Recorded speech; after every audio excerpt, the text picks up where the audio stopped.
தவழ்ந்து போனவர் அப்படின்லாம் சொல்லியிருக்காரு. அதுவும் அந்த மேடையில் ஒரு எதிர்க்கட்சி தலைவரை, ஒரு அரசியல் கட்சியுடைய பொதுச் செயலாளர் வந்து அந்த மாதிரி குறிப்பிடுறது வந்து எப்படி பார்க்குறீங்க? இன்னொரு தலைவரின் சொற்பொழிவுக்கு நான் பதில் சொல்ல வேண்டான்னு நான் நினைக்கிறேன். அவர்களுக்கு என்று ஒரு பாணி இருக்கும் பேசுறதுல. நான் மேடையில் இருக்கேன், கட்சியிலையும் நான் தான் இருக்கேன், ஒன்றும் பிரச்சனை இல்லை. அவர்களுக்கு ஒரு பாணி இருக்கணும். அது அவர் இல்லை, அது அதாவது சொன்ன அவர்களுக்கு என்று ஒரு பாணி இருக்குது. அதை நீங்கள் அவர்கிட்ட கேட்டுக்கிட்டிங்கன்னா சரி. என்னை பொறுத்த மட்டில் நான் என்ன பேசினேன் அப்படின்றது வேணால் சொல்லலாம். அது அவர் பாஜகவின் மாநில தலைவர், அவர்கிட்ட போய் கேட்டிங்கன்னா பரவாயில்ல.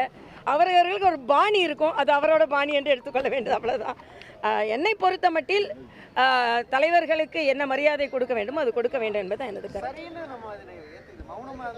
அதாவது நான் மாநில தலைவருக்கு மரியாதை கொடுக்க வேண்டும் என்றால், ஒரு தலைவருக்கு, எதிர்க்கட்சி தலைவருக்கு என்ன மரியாதை கொடுக்கணும், மாநில தலைவருக்கு அந்த மரியாதை கொடுக்கணும்.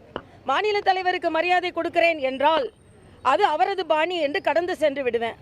மற்ற தலைவர்களுக்கு மரியாதை கொடுக்க வேண்டும் என்றால் வார்த்தைகள் சற்று கடுமையாக இருக்க வேண்டாம் என்பது எனது கோரிக்கையாக இருக்க முடியும் என்பது எனது கருத்து. திமுக அதிமுக கூட்டணியே கிடையாதுங்கிற மாதிரி சொல்லியிருக்காரு.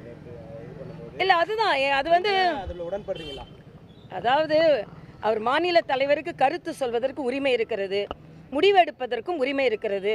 பின்பு அது விவாதங்களுக்கு உட்படுத்தப்படலாம், பல பேரின் கருத்துக்கள் கேட்கப்படலாம்.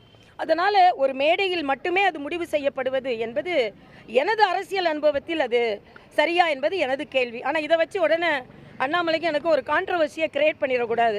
ஏன்னா எனது அனுபவம் வேறு, அவரது அனுபவம் வேறு. நானும் அதே கட்சியில் 5 வருடம் மாநில தலைவராக இருந்தவள் தான். அதனால் அவரின் கருத்துக்களை அவர் அழுத்தமாக சொல்கிறார்.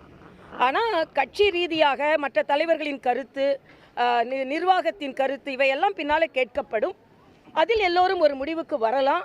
அதனால் இன்று அவர் கருத்தை தெளிவாக சொல்லியிருக்கிறார்.